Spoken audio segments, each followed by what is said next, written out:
오온론, 오온. 이게 불교 이런 에 관한 생각을 우리의 사상이긴 한데 우리가 좀 어려운 것이 이 한자말들 때문에 그래요. 이 오온 이런 거는 무슨 소리인지 솔직히 잘 모르겠죠. 그래서 나도 몰라요. 근데 그냥 그거를 지금 시대의 생각으로 한번 다시 보면 사전을 찾아보면 돼요. 그냥. 그리고 기본적으로 지금 세대의 생각 속에서 생각해 보면 되는데 정신만 차리고 초기 불교의 인격론으로 물질과 정신을 5분, 5개로 나눈 건데 그걸 보통 색수상 행식 이렇게 말을 해요. 색수상 행식.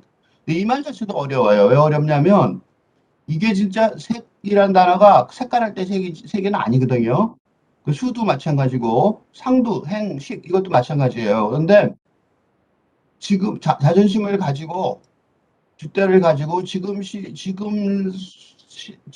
우리의 관점에서 지금 우리의 입장에서 그냥 쳐다보는 거죠. 우리가 내가 이해하는 것, 내가 이해하는 한도까지만 나니까, 그죠?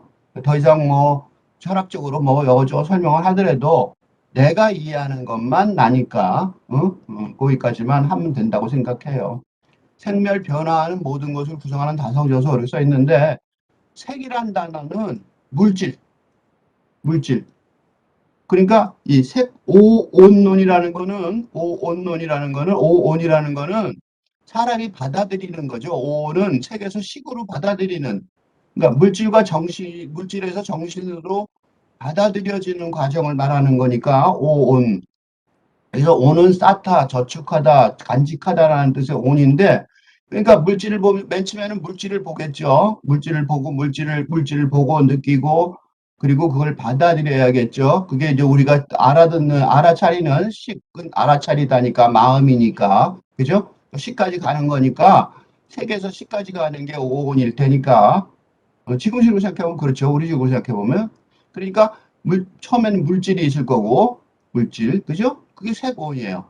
색이 쌓이다, 저축하다, 간직하다는 소리는 우리가 그 물질을 하나만 보는 게 아니라 물질 여러 개 보고 있죠. 지금 보고 있는 화면을 보고 있다면 글자도 보고, 그죠? 화면에 깜빡이는 것도 보고, 이런 것들이 다 물질의 종류겠죠. 그리고 쌓여서 우리가 보는데, 그거를 우선 어떻게 해야 되냐면, 받아들이다는 뜻이니까, 이게 한자말로 받아들이다는 뜻이니까, 감각이겠죠, 감각. 그러니까 우리가 불교에 생각하는 인격론, 사람들이 불교에서 물질을 어떻게 정신으로 받아들이냐에 관한 거니까 물질이 맨 처음에 색이 있었고, 그 다음에 그게 감각으로 받아들여서 받아들이는 게 수니까 받아들여 쌓이는 거예요. 그러니까 물질을 보고 받아들이는 거죠. 받아들인 다음에 뭐라고 생각하냐면 상은 생각한다는 뜻이니까 어? 상을 생각한다는 뜻이니까 지각, 표상 이런 뜻이니까 생각한다. 상상할 때 상자잖아요. 그죠? 그러니까 받아들인 다음에 이게 뭐지? 하고 생각하는 거죠. 그래서 깜빡이는 글자 이게 이렇게 까맣게 칠하면 까맣게 칠하는 물질을 보고 이게 까맣게 칠했네 하고 받아들이고 그다음에 생각하겠죠. 생각하고 그다음에는 뭐 하냐면 행은 행동하다 행자니까 이때 행동은 여기서는 행동하다 몸으로 행동하다라기보다는 마음이 작동한다 그 소리겠죠. 마음이 작동한다. 우리가 마음으로 가는 정신으로 가는 얘기를 하니까 그러니까 어떤 현상의 경험에 관한 5단계라고 볼 수 있어요. 요새식으로 말하면 그다음에 마지막에 알았다 그거죠. 알았다. 그러니까 색수상 현식을 지금식의 시대의 방식으로 간단히 표현하면 물질이 있었는데 그 물질을 보고 감각으로 받아들여서 그걸 생각해보고 그걸 생각해보면서 마음속에서 작동을 하겠죠. 저게 뭐지? 이것저것 생각해보면서 마음속에 작동을 한단 말이에요. 물론 이때 행하는 행동도 있을 거예요. 그래서 만져보기도 하고, 그죠? 눈을 깜빡여 보기도 하고, 눈을 부릅뜨고 쳐다보기도 하고, 그건 다 행위라고 볼 수 있죠. 그러니까 행위, 마음의 작용만 있는 건 아니고, 마음의 작용으로 인한 행동도 있으니까 행위라는 단어를 쓴 것 같아요. 그 다음에 그게 이제 알았다 하고 식으로 옮겨간단 말이죠. 요게 불교에서 말하는 오온론, 인격론이라고 했지만 사실은 경험론이겠죠. 경험론. 다시 돌아갑시다. 그럼 이걸 왜 이렇게 말했고 이걸 우리가 지금 어떻게 생각하느냐가 중요한 거죠. 그 오온론, 색수상 행식의 오온에서 여기서 지금 보세요. 색은 물건이고 그 다음에 물질이고, 그 다음에 물질 있는 걸 다 받아들여서 생각해보고, 그거에 따라서 마음속에 행동하고 또 눈으로 깜빡이거나 그런 행동을 하고, 그 다음에 알았다 그거죠. 근데 요 알았다, 요 식, 요 식, 알았다, 요 식이 뭐예요? 요게 정신이라고요. 그게 정신이란 말이죠. 그러니까 이 색수상 행식, 물론 여러 가지 다른 방법이 있어요. 지금 내가 말씀드리는 것이 결론적인 하나의 이론이다라고 생각하면 큰 오해죠. 세상을 어떻게 하나의 이론으로 설명을 해요? 그죠? 각자 생각하려고 노력하는 거죠. 각자 깨치는 거예요. 근데 어떤 한 사람이 이렇게 복잡하고 헷갈리는 언어로 돼 있는 옛날 말로 돼 있는 것들을 지금 말로 생각해보고 지금의 생각 방식으로 생각해서 이해할 수 있다. 그리고 그렇게 이해를 왜 하느냐? 이게 우리 전통이니까요. 우리 생각이니까. 그리고 그게 지금 세상에 필요하기 때문이라고, 필요하다고 느끼기 때문이에요. 그건 내가 느끼는 거고, 이런 거를 같이 보면서 여러분들 같이 느꼈으면 좋겠다고 생각하는 거죠. 그러니까 우리의 전통을 가지고 이렇게 느껴서 사용할 수 있다면 참 좋잖아요. 보세요. 식이 생각, 정신이란 말이야. 그죠? 식이 정신이야. 그러니까 색이 물질이고 식이 정신이라면 요거는 물질이 정신으로 가는 과정이잖아요. 그죠? 색수상 행식에서 그러니까 가만히 보면 웃기는 게 색수상 행식에서 요거는 전부 다 물질의 과정이 전달되는 과정이에요. 그러니까 우리가 보통 말하는 정신 요거는 끝에 있는 식 하나밖에 아니란 말이죠. 이게 보통 우리가 말하는 그 현대 언어로 말하는 정신. 그러니까 물질과 정신으로 두 개로 이분법을 하는데, 이건 이분법이 아니죠. 5분의 1이죠. 색수상 행식, 행까지는 이거는 식에 가는 과정이잖아요. 요게 물질이라면 요거는 정신이잖아요. 그럼 요건 그 가는 과정이란 말이죠. 그러니까 수상행의 과정. 그지? 물질이 있고 물질의 느낌을 받아들이고 그다음에 그걸 생각해보고 생각하는 거죠. 이게 뭐지 하고 그다음에 그거를 자기 마음속에서 작동을 하는 거죠. 그 작동하는 과정이 솔직히 주관과 객관의 어느 쪽에 있는지 제대로 구분할 수 없잖아요. 이걸 왜 일부러 설명했느냐? 물질과 정신의 근대적 이분법. 요 말에 비밀이 있어요. 무슨 비밀이 있냐면 나는 이 비분법이 그러니까 지금 현재 세상이 여기다 잠깐 쓸게요. 지금 현재 세상이 탈근대 시대라고 생각해요. 현재는. 그래서 근제가 잘 작동이 안 돼요. 그러니까 이 현재 사회의 탈근대 시대에 근대적 이분법이 잘 작동이 안 되는 시대, 이 시대에 이 탈근대 시대를 위한 사상이 필요하다고 생각해요.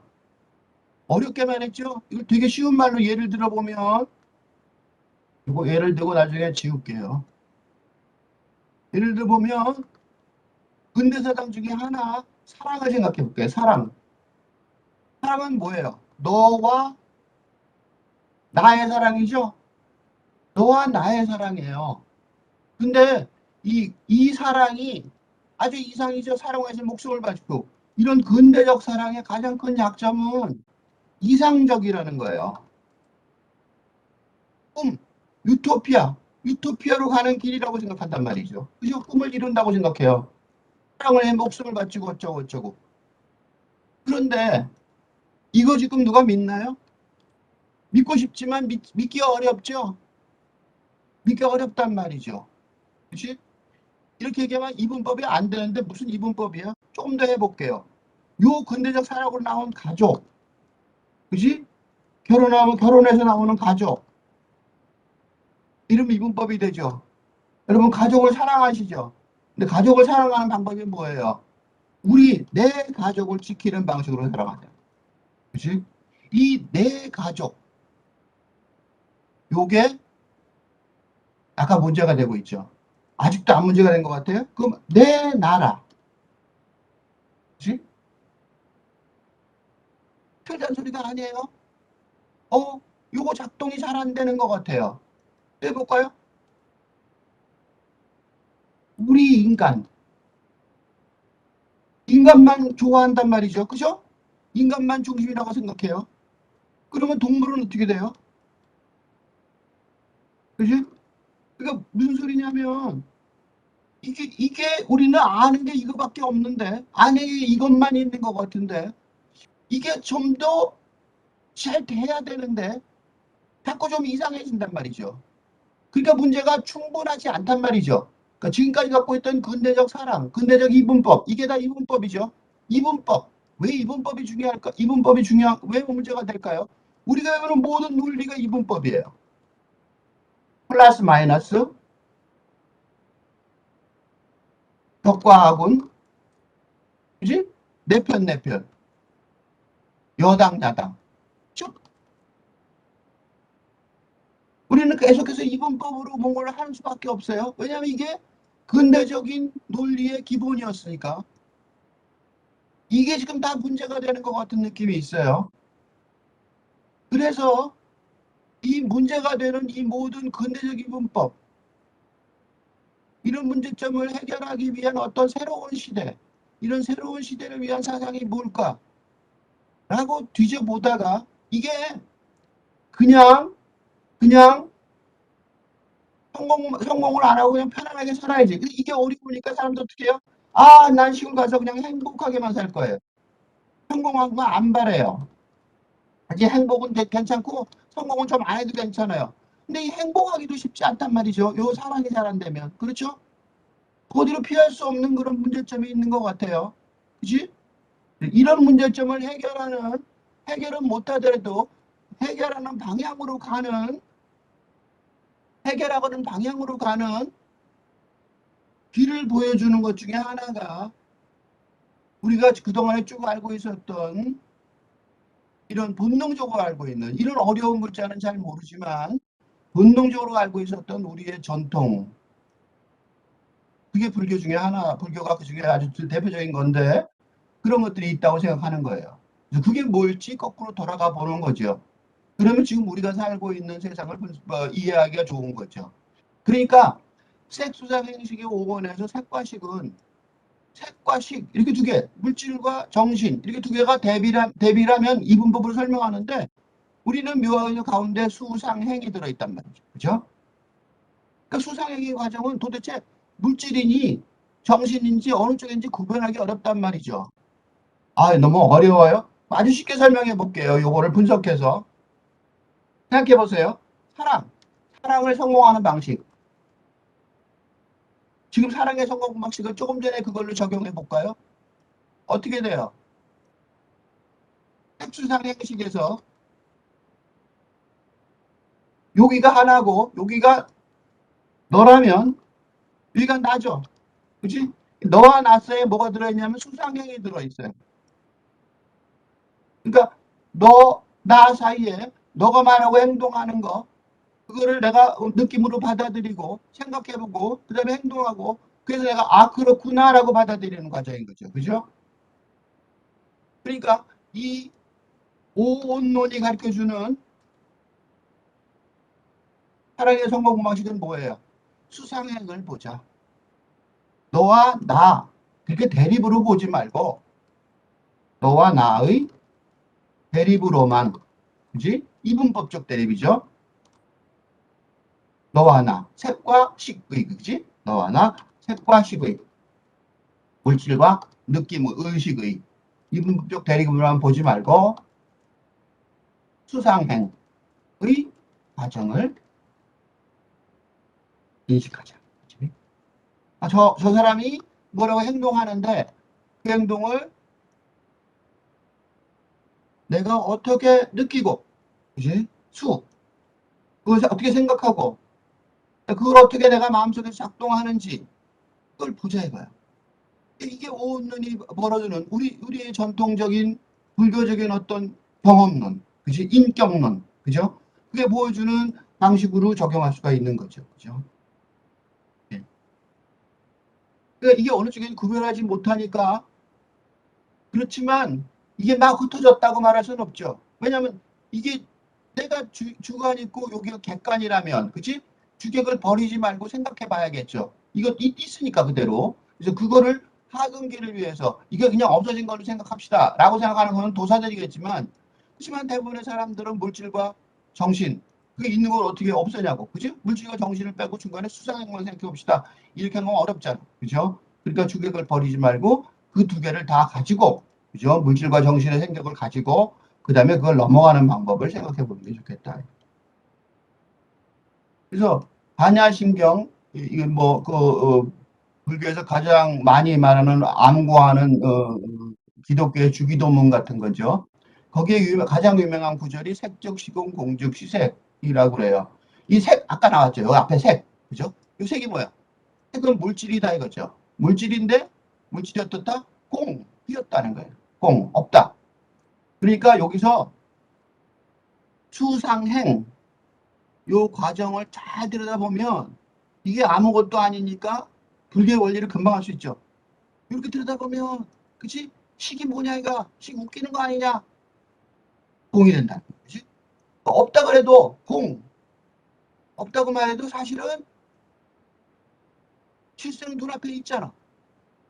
그러니까 물질의 현상에 실체가 없다고 하는데, 반야신경에서, 그치? 공이라고 그러는데, 실체가 없어도 물질의 현상이 있잖아. 그치? 그러니까 이 말은 이 식이 도대체 어디 있냐 이가?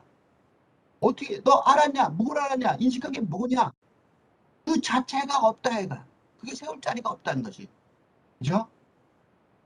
그러니까 이렇게 말하면 이렇게까지 알면 이거는 좀 높은 단계예요. 요거보다 높은 단계가 되면 이상한 말을 해요. 그게 뭐냐면 이빨에 털이 났다.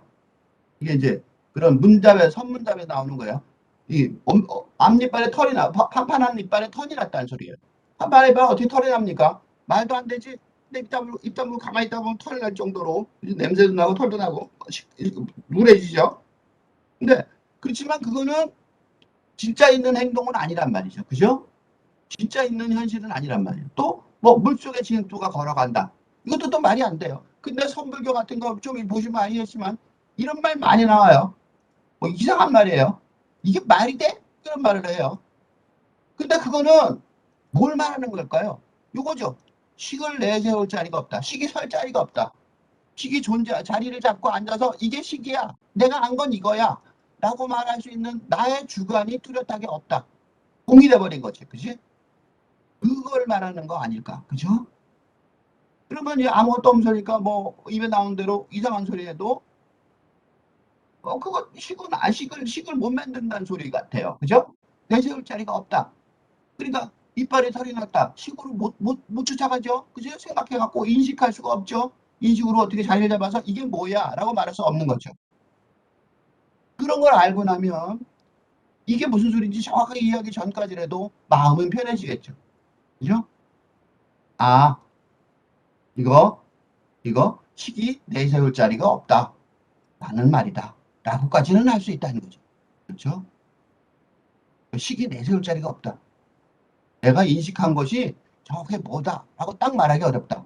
이거는 지금 보세요. 아까 물질과 정신의 근대적 이분법을 설명할 때 이게 얼마나 거리가 먼지 아시겠죠? 그러니까 물질과 정신의 근대적 이분법의 가장 큰 핵심은 뭐예요? 정신이 핵심이다 이 소리죠. 정신이 중요하다. 정신이 전부다. 인간의 정신은 최고다. 라는 소리인데 여기는 어떻게 됐어요? 식이 어떻게 됐어요? 내세울 자리가 없다. 그러니까 근대적 이분법하고 얼마나 거리가 먼 것인지 알 수 있겠죠. 그죠? 그러니까 근대적 이분법이 잘 돌아가고 있다면 이런 얘기들은 의미가 없는데 만약 근대적 이분법이 문제가 심각하다면 이런 어렵긴 하지만 이런 얘기들이 어떤 하나의 해결책으로 가는 방향을 제시해 줄 수 있다. 그지? 그게 아까 예를 들었듯이 사랑에서도 가능할 수 있다. 적용할 수 있다. 그런 거겠죠. 그렇다고 지금은 그렇게 말해버려서는 안 되는 게, 근데 마음이 편하다. 그렇게 말해버려서 안 되는 게, 지금 이거는 솔직히 말해서 얼굴을 이렇게 이빨에 털이 났다. 또는 물속에 진수가 걸어간다. 이렇게 누가 말한 거는 종이의 언어가 춤추는 건 아니에요. 지금은 종이 위에다가 이렇게 써 있잖아요. 이빨에 털이 났다. 또는 물속에 진흙소가 걸어간다. 라고 종이에 써 있어요. 근데 그게 아니고 원래 이 말들은 어떻게 했냐면 얼굴을 맞댄 문답 속에서 나온 이 얘기예요. 그러니까 이런 과정, 색이 공이 되고 공이 색이 되는 걸 알았던 사람들의 서로 아는 사람들이 서로 말한 내용이란 말이죠. 그죠? 그러니까 경험의 사건이란 말이에요. 그러니까 이빨에 털이 났다 또는 물속에 진흙소가 걸어간다라고 말을 하려면 알았어의 사건이 아니란 말이죠. 알았어의 사건이 아니라. 알았어의 사건은 종이 위에 언어가 춤추는 사건이죠. 그건 지금 이렇게 내가 지금 여기다 썼지만 이거는 가짜란 말이에요. 진짜는 뭐 해야 되냐? 뭐 얼굴을 맞댄 문답 속에서의 일이어야 된다. 이거를 진짜로 경험해서 온몸으로 이해를 해야 되는 거죠. 왜? 식으로만은 안 되니까. 있던 식을 통과한 색이, 있던 식을 통과한 색이 있는 식을 포괄하는 색이 된다. 이게 무슨 소리냐면 원래 뭔가 깨달은 식이 있었을 거예요. 그치? 인식이 있었죠. 인식. 그건 안 된다고요. 그래서 그걸 통과해버리면 공이 되죠. 그죠? 그래서 언어를 통과해버려야 되는 거예요. 그래서 나온 어떤 물질이 있을 거 아니에요. 그죠? 물질은 눈앞에 아직도 있어요. 근데 그 물질은, 그 물질은 있는 식을 포괄하는, 포함해서 넘어가 버린, 색은 아직도 있으니까 포함한다고 말할 수 있지만 그걸 넘어가 버린 거죠. 그러니까 색이 두 종류가 해요. 물질이 눈앞에 두 종류가 있을 수 있다는 거죠. 하나는 우리가 보통 알고 있는 색이에요. 알고 있는 물질이란 말이죠. 색, 물질, 뭐 객관 이거죠. 그지? 근데 그 알고 있는 물질, 그 물질을 통과해서 공이라는 걸 이해를 해야 되는 거예요. 그게 이제 종이에서 언어가 춤추는 사건이죠. 그거까지는 요 글에서 이해가 돼요. 그지? 우리가 갖고 있는 인식은 확실하지가 않은 거고, 그런 인식이 제대로 쓸 자리는 없는 것 같다. 거기까지는 어느 정도 감이 잡혀요. 그래서 사람이 이빨에 털이 났다, 물속에 진흙수가 걸어간다고 엉뚱한 소리를 해도, 그래, 있는 식이 전부가 아니라면, 그런 말이 제대로 작동할 수도 있고, 서로 대화해서 서로 전달될 수도 있겠구나. 이게 언어가 될 수도 있겠구나. 의미 있는 언어가 될 수도 있겠구나. 라고 생각할 수 있다는 거죠. 있던 식을 통과한 색이죠. 이런 말이 언어가 있어요. 그런데 이거는 진짜로 알려면 갖고 있는 식 자체가 다 넘어가 버린, 물질은 앞에 있고 언어는 앞에 있지만 그 자체가 넘어가서 다른 차원에 있는 그런 물질, 그런 언어가 돼야 된다는 거죠. 요 두 줄은 앞에 있는 두 줄을 다시 한번 식과 색으로 해석을 한 거예요.